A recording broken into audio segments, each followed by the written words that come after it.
Bonjour, nous sommes les gentilshommes. Salut Dan, salut Connie. Yo. Salut les gars, salut Dan, salut Pascal. Ça va? Tout va bien? Ça va super apparemment? Apparemment, tout va bien. Tout va bien. On est bien. Et j'espère que chez vous aussi tout va bien, chères auditrices et auditeurs. Merci d'être à nouveau là à l'écoute de ce podcast qui s'interroge sur les relations amoureuses. Je rappelle le concept, nous sommes 3 copains et on se pose beaucoup de questions sur les relations. Et plutôt que de le faire entre nous, on a décidé d'inviter une femme à chaque épisode et de lui poser à elle toutes les questions qu'on se pose à nous d'habitude afin d'en savoir un peu plus et puis de pouvoir avoir son point de vue et d'échanger nos points de vue sur le sujet. Le sujet du jour, il va être abordé avec Morgane. Salut Morgane. Bonjour. Salut Morgane. Et le sujet, en gros, on va expliciter cette phrase très racoleuse. Hein. On est à peu près issus de l'école Jean-Luc Delarue. Je suis la voix du maître. La question étant, j'ai eu plus de 100 partenaires sexuels, et alors? C'est pas mal quand même. C'est vrai qu'introduit comme ça fait. Écoute, on dévoile les ficelles. Hein, voilà. So what?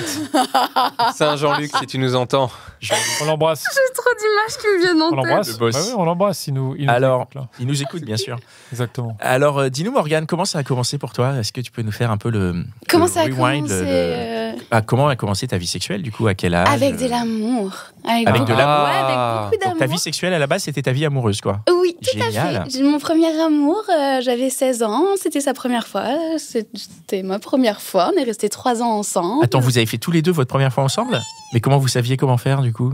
Il n'y en a pas un pour apprendre. Est-ce que je peux faire comme si je n'avais pas du tout entendu cette question? Mais ça me rappelle, je sais plus, Dave qui avait raconté sa première fois et il avait essayé de viser le nombril, lui. Même parce que justement, il ne savait pas comment faire. Non, mais là, ça s'est bien passé. Ça s'est très, très bien passé. Donc pendant 3 ans, une relation d'amour avec ses hauts et ses bas. Et puis après, quelques semaines après la rupture, je me suis mis avec son meilleur ami et je suis restée 3 ans avec lui aussi. Oh, avec le meilleur ami. Comment ça? Quoi? Faut que tu nous donnes des détails un peu là. On est d'accord, tu as attendu la séparation pour te mettre avec le meilleur ami. Il n'y a pas eu de faute, quoi. Donc c'est plus élégant. T'es séparé? Ah, c'était pas prévu. Rien n'était prévu en fait. On s'est séparés, on était à Besançon. Et puis moi, je suis retournée chez ma mère à Perpignan et il y avait son meilleur ami qui était à Perpignan. Et en fait, Vous êtes pécho quoi? C'est plus que pécho. On a vécu ensemble. Enfin, ça a été encore de l'amour, quoi. 3 ans d'amour? Ouais. Wow. Du coup, j'ai eu 6 ans de vie de couple. De couple, d'amoureux, très très avec fort. 2 potes en plus qui se connaissaient. Oui. Et qui se connaissaient plus après. Non. Ah, c'est vrai, t'as brisé une amitié?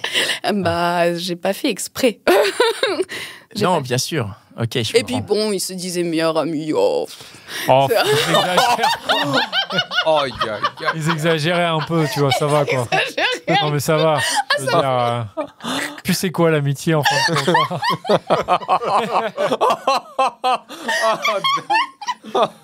L'enfoiré. Oh, purée. Alors à 21 ans, t'es à 2 mecs. Oui.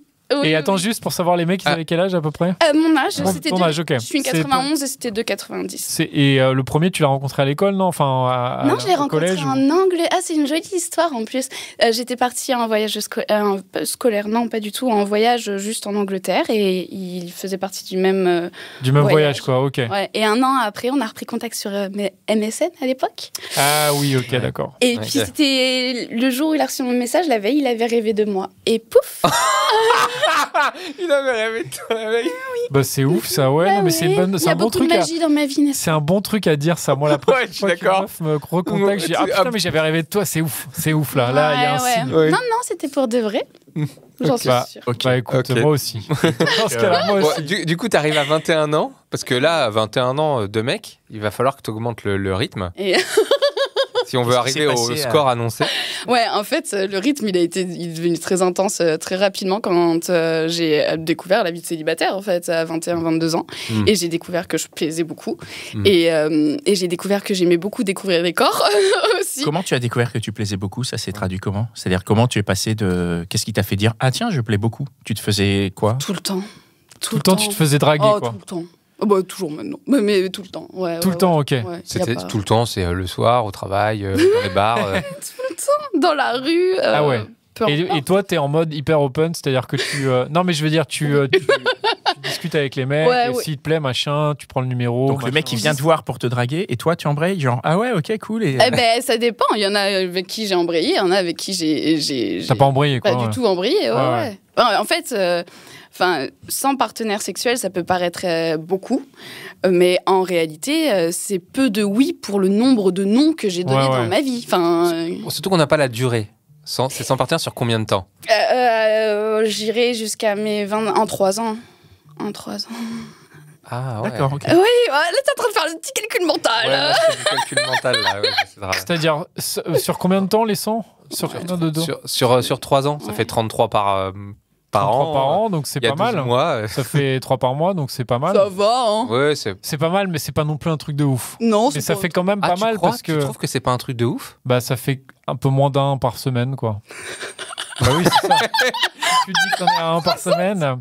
Mais en même temps, si tu sors de chez toi, tu mets un pied dehors et tu te fais draguer par 10 mecs, bah mais forcément. Autant profiter, franchement. Si vous étiez une meuf, je suis sûre que vous le faites. Enfin, en tout cas, je vous le souhaite de faire ce que j'ai fait. Bah, franchement, c'est trop cool. En tout cas, t'as l'air complètement décomplexée par rapport à ça. À la cool et t'as l'air d'avoir kiffé. Ouais, mais bien sûr que je l'aurais pas fait sinon. En fait, la base de la base, c'était juste que moi, que j'aime beaucoup le sexe et que j'aime beaucoup découvrir des nouveaux corps, vraiment, littéralement, quoi. C'était. Et j'ai une licence de sociologie. Franchement, je peux vous dire que j'ai fait des statistiques dans ma tête. J'étais une anthropologue, quoi, en même temps. Ah ouais, c'est statistique. Ouais, qu'est-ce que tu as découvert? Ah bah si. Ah bah vas-y. Ah bah si, tu nous dis j'ai des statistiques, on veut savoir les statistiques. Let's go. En plus, tu fais avancer la science, la sociologie et tout. Alors vas-y. Ouais, c'est exactement. C'est important, ça, les sciences humaines. Tu fais avancer la science, putain. Les scientifiques. On est au CNRS. Écoute. Je sais plus quoi dire. Quelles sont les statistiques qui t'intéressaient? Qu'est-ce que tu as étudié depuis ces 3 ans? Tu as fait des statistiques. Tu parlais des corps. Sur les corps. Oh, messieurs, messieurs. Déjà, je peux vous dire une chose, c'est que la taille compte. D'une manière ou d'une autre. Il y a des... non. Il y a des femmes, elles vont avoir peur des gros pénis. Il y a des femmes qui vont être plus attirées par les gros pénis. Peu importe, mais la taille... Qui sont rassurées. Est-ce qu'il y a des femmes qui sont rassurées par les petits pénis? Eh bien oui, je pense. En tout cas, j'en connais...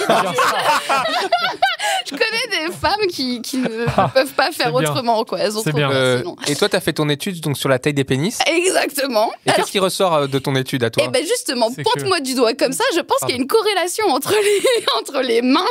Rangez vos mains, messieurs. Entre les mains et les pénis. Oui. Et même la forme de l'ongle avec la forme du gland. Bon, on peut arrêter. Ah ouais, sans déconner, t'es allé jusque-là? Ah oui, mais c'est vrai. Non, mais regarde mes mains. Grande main, grande bite, c'est ça?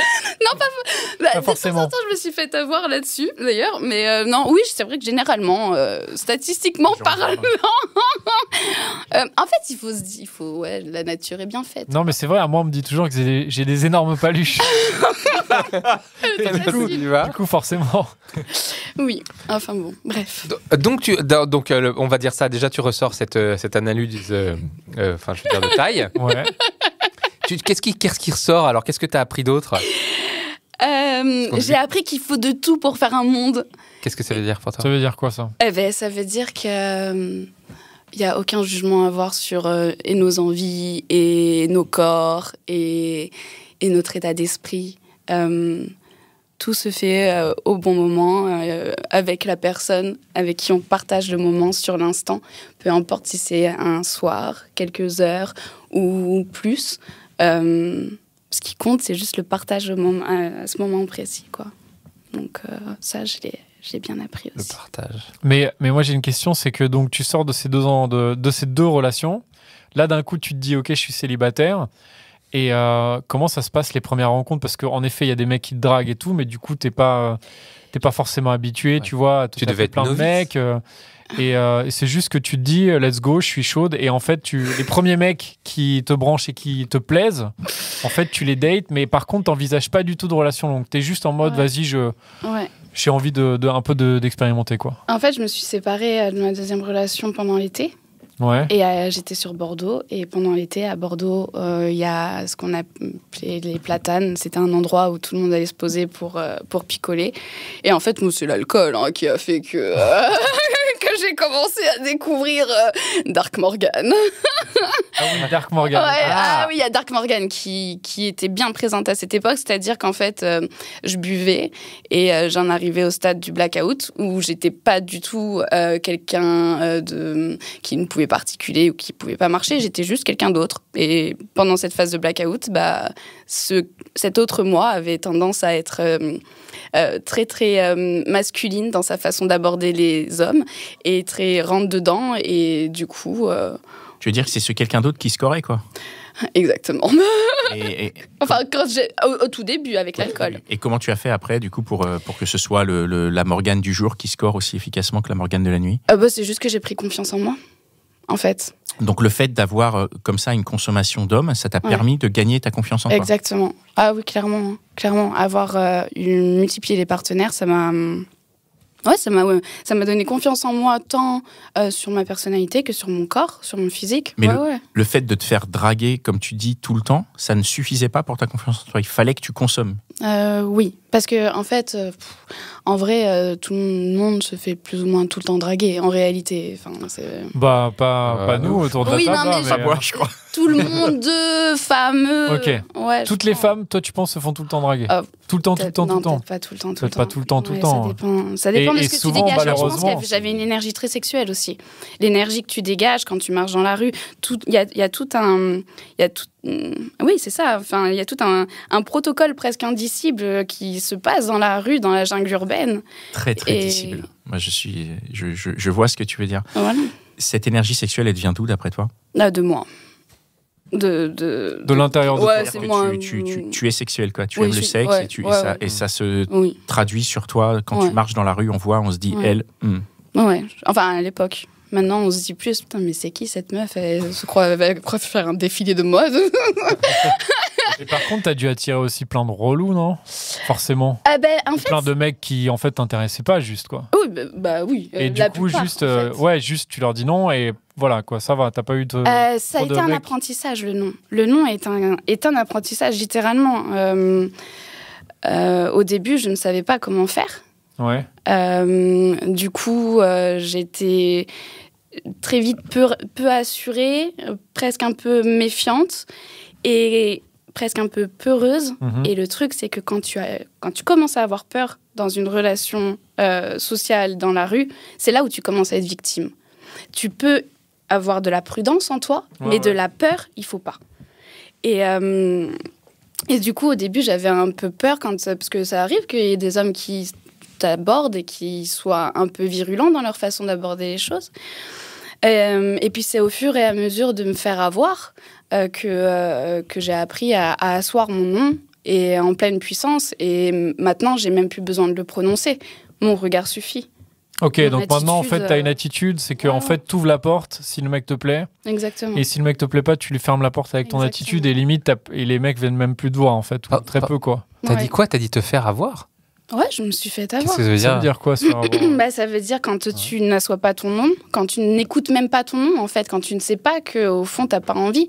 Ça, je pense que j'avais été plus ou moins formatée à un oui d'office et par mon éducation maternelle. Et du coup, oui, il a fallu que j'apprenne à écouter mon nom et à le prononcer par la suite. Ouais.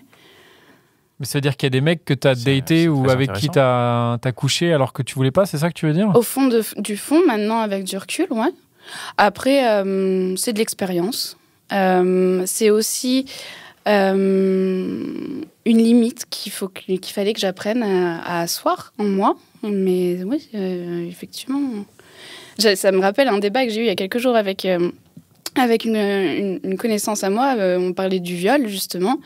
Et moi, je lui disais que ne pas asseoir dans une relation de couple, si on n'assoit pas son nom de suite et que, bon, allez, on va le faire juste pour avoir la paix après.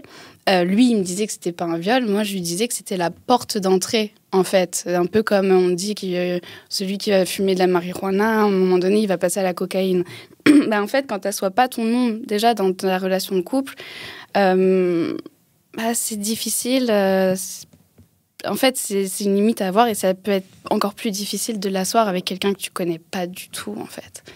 Après, il faut aussi normalement que l'homme en fait le fasse pas, quoi. C'est aussi la base, quoi, on va dire. Ouais, ça c'est la base pour toi. À partir du moment où le mec le fait et que il sent que la fille en face, elle est pas sûre. En fait, lui, il est en tort. Hein. Ouais, mais ça, vraiment, c'est de la subtilité. Ça demande de la subtilité et de l'intelligence sociale de capter qu'une femme veut ou ne veut pas, se sent à l'aise, ne se sent pas à l'aise.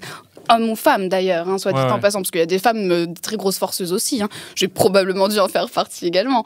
J'ai fait partie également des femmes forceuses. Donc oui, c'est de la subtilité sociale à avoir et qui, je pense aussi, s'acquiert en s'interrogeant, en se questionnant sur soi-même et sur son rapport aux autres.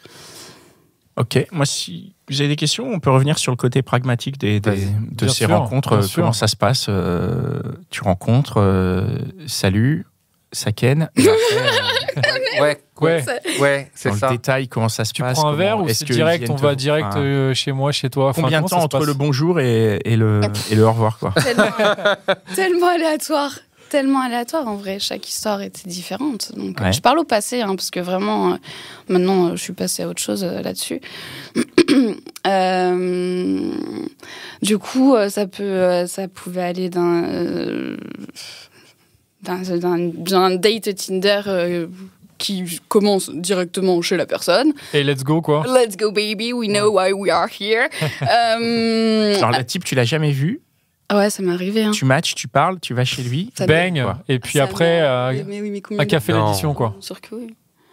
Bien sûr que oui. J'avais pas peur. J'avais vraiment pas peur. Ouais, j'avais pas peur. C'est cool. Et du coup, il y a...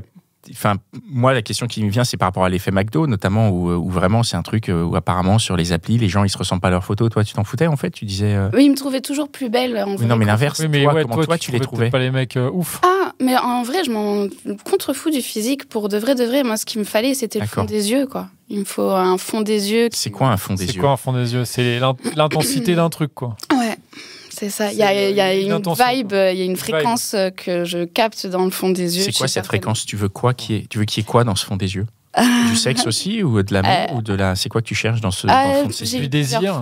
Ouais, il y a eu plusieurs phases. Hein. Il y a eu des phases où je cherchais dans une fréquence sexuelle, il y a des phases où je cherchais une fréquence amoureuse. Ça dépend. Voilà. Et maintenant, je cherche la fréquence Big Love, One Love. C'est bon, j'ai 30 ans, j'ai vraiment plus de temps à perdre.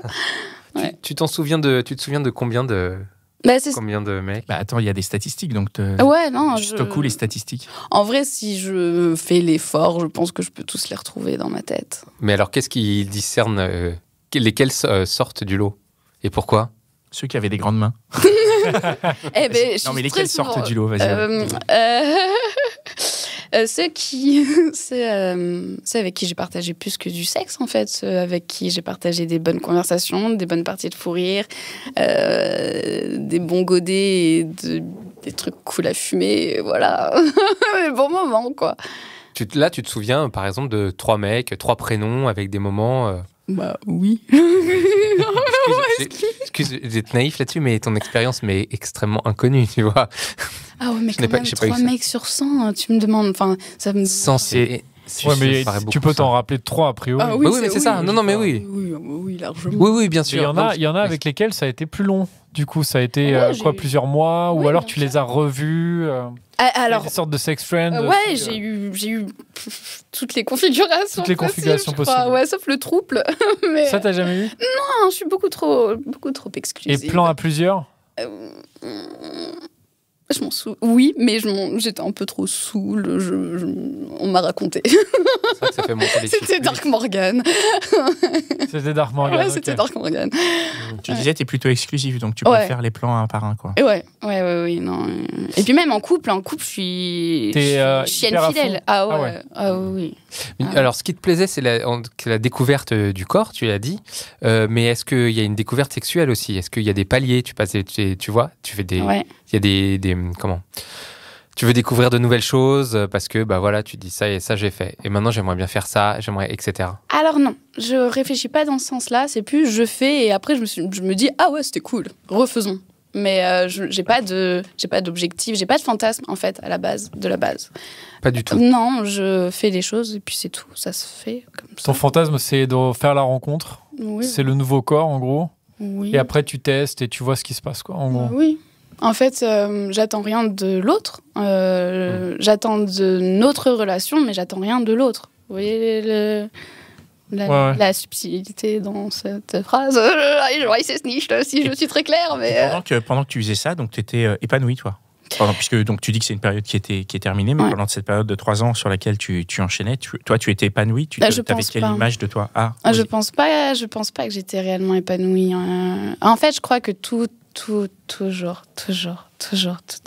au long de ma vie, j'ai toujours espéré que ce soit le dernier homme. J'ai toujours espéré que ce soit... au fond du fond, j'ai toujours espéré... moi, je suis une grosse romantique et j'ai l'intime conviction que j'ai quelqu'un en moi, pour moi, flamme jumelle, mais pourquoi tu t'es pas arrêtée alors avec quelqu'un? Tu t'es pas dit, en fait, c'est lui?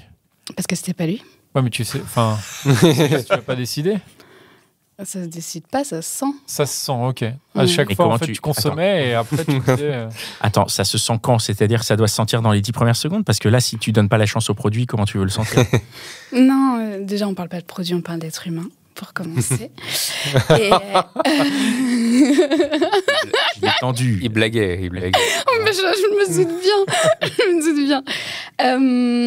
Du coup, j'ai perdu ta question, excuse-moi. Ma question, c'était puisque c'est ce que tu sens, en fait, est-ce qu'il faut lui donner sa chance?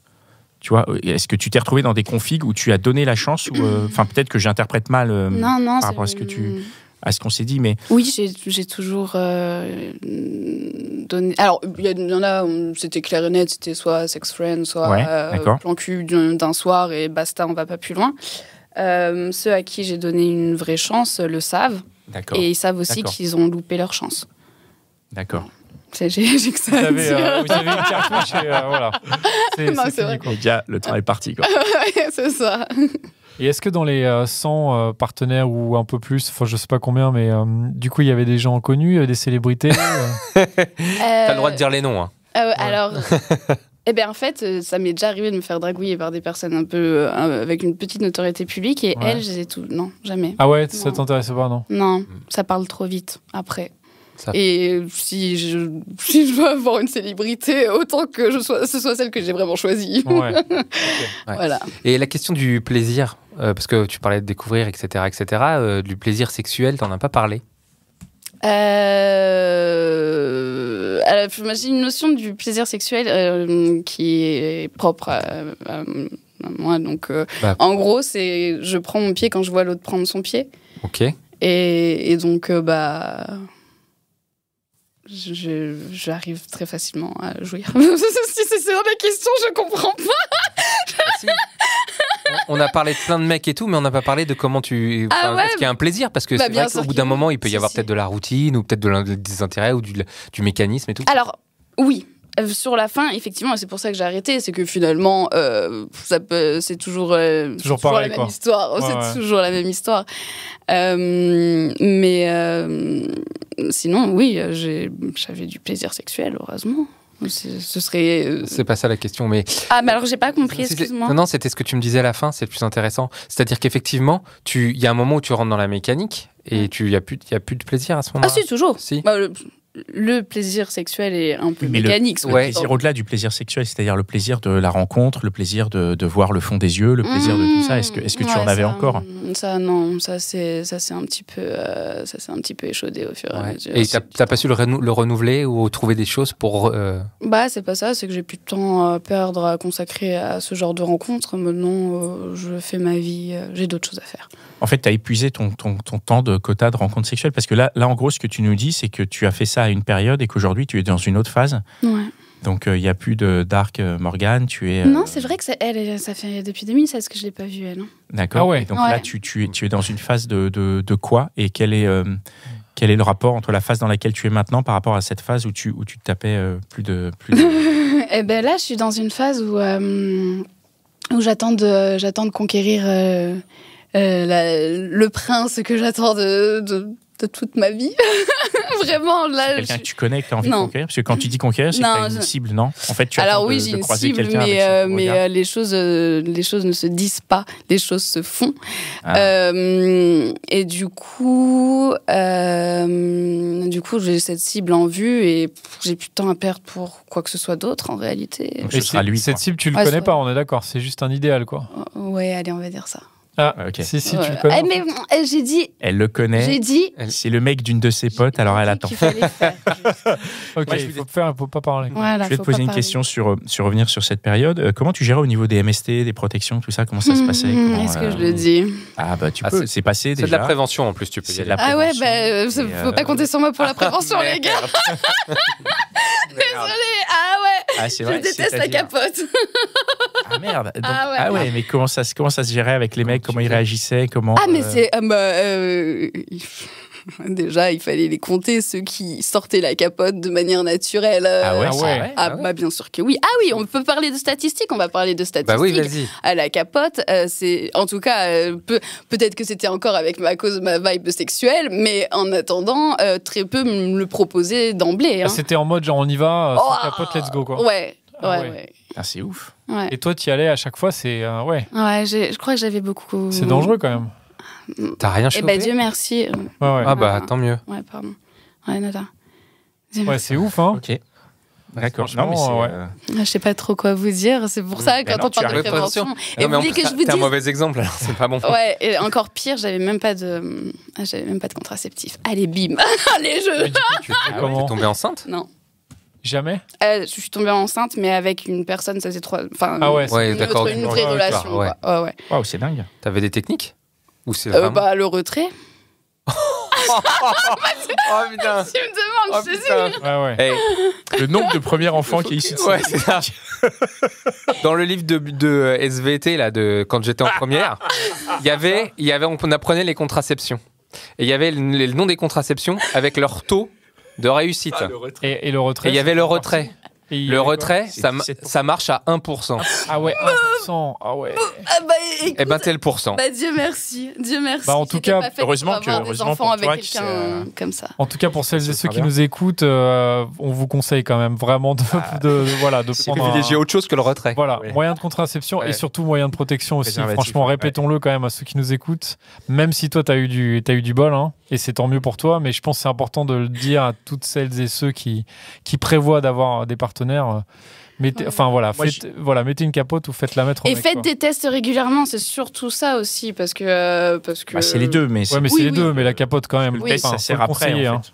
Oui, et ça sert aussi à couper de suite si jamais. Oui, bien sûr. Et puis, moi je le conseille à tous les mecs en tout cas. Ouais, bien sûr. Ouais, par contre, les gars, faites un effort. Les gars, ouais. Bon, les nanas aussi. Sortez avec des capotes, vraiment, c'est important. Ouais.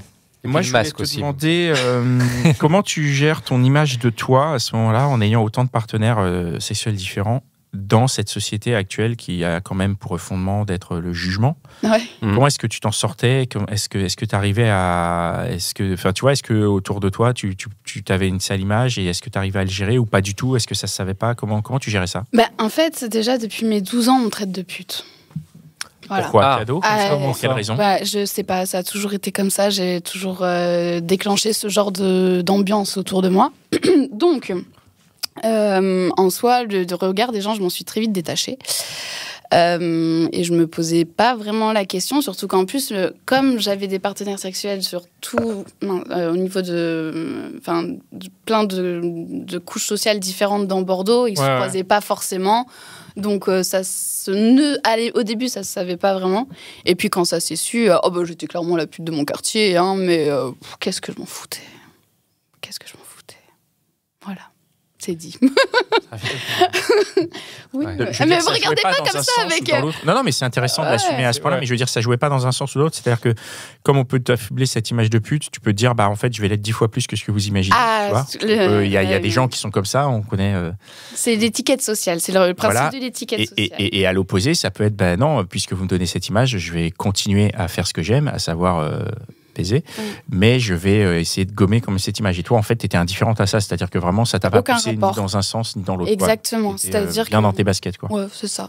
D'accord. Et puis ceux qui m'insultaient étaient ceux Jaloux. Les frustrés, quoi. Ouais, c'était les frustrés, tout simplement. Faut pas chercher plus loin. Hein. Et ta situation actuelle, alors, pour arriver un peu vers la fin, c'est quoi ta situation actuelle, tant sexuellement que sentimentalement? Sexuellement, c'est quoi? C'était quand ta dernière fois? Avec qui? Comment? Non, je déconne. Ah bah j'allais te répondre. Numéro de sécurité. Non, mais je veux dire, sexuellement, t'es comment? T'es un peu apaisé? T'as un mec, deux mecs? Comment ça se passe? Ah non, sexuellement, rien du tout. Là, mais j'ai même pas de libido là, je suis trop dans mes je suis trop dans mes bails. J'ai trop de choses à penser avant ça. D'accord. Ouais, donc pas de libido, pas de temps à perdre encore une fois avec des gens qui sont insipides et qui manquent de sel. Voilà, donc t'attends juste que la cible se libère pour pouvoir aller dessus. Quoi. Ok, donc là le but c'est vraiment mec sérieux, machin, on y va en couple, enfant et tout. À voir. Il y a ma tête qui me dit non, mon cœur me dit oui, donc je sais pas. Faut voir. On verra une fois que le prince charmant sera. Exactement. Et puis avec le retrait, ça peut aller vite. Ou pas, parce que ça fait un moment maintenant que je le pratique ce retrait. Hein. J'ai toujours rien. C'est vrai. Mais le prince charmant, il va pas tarder à arriver. Ouais, oui, il est temps. Ouais. Il va descendre, il est en haut de l'escalier normalement là. Ouais, je l'attends. Une dernière question ou on est bon? Non, mais moi j'ai envie de dire bravo. Merci. Bravo pour ce beau témoignage. Non, mais un témoignage hyper honnête. Oui, c'est vrai. Et franchement, sans langue de bois, et ça fait super plaisir. Et par contre, mettez des capotes. C'est important quand même. Ouais, franchement, mettez des capotes, c'est mieux. Et non, franchement, merci d'être venu témoigner. Merci à vous, les gars. Merci pour votre bienveillance et puis merci pour ce que vous faites aussi. C'est cool. Tu reviens dans quelques mois pour les 200 Pour les 200, mais pas pour les 200, non. On fait ensemble les 200, non. Ok, dans ce cas-là, non. Merci à toutes et tous d'être là à notre écoute. Vous pouvez aller écouter nos autres podcasts. Si vous avez aimé les gentilshommes, vous pouvez aller écouter Réponse de mec, vous pouvez aller écouter Réponse de meuf, vous pouvez aller écouter la hotline des gentilshommes. Vous pouvez nous partager un peu tout autour de vous. Vous pouvez nous tiper si vous le souhaitez. Si vous avez un peu, vous avez de l'argent, on le sait. Arrêtez de faire genre. Ça fait 2 ans de pandémie, on a tous économisé. Exactement. On a tous eu les aides de l'État. Non, désolé, je suis le seul. Alors, moi, j'ai eu ma prime de 100 €, je vais la remettre là.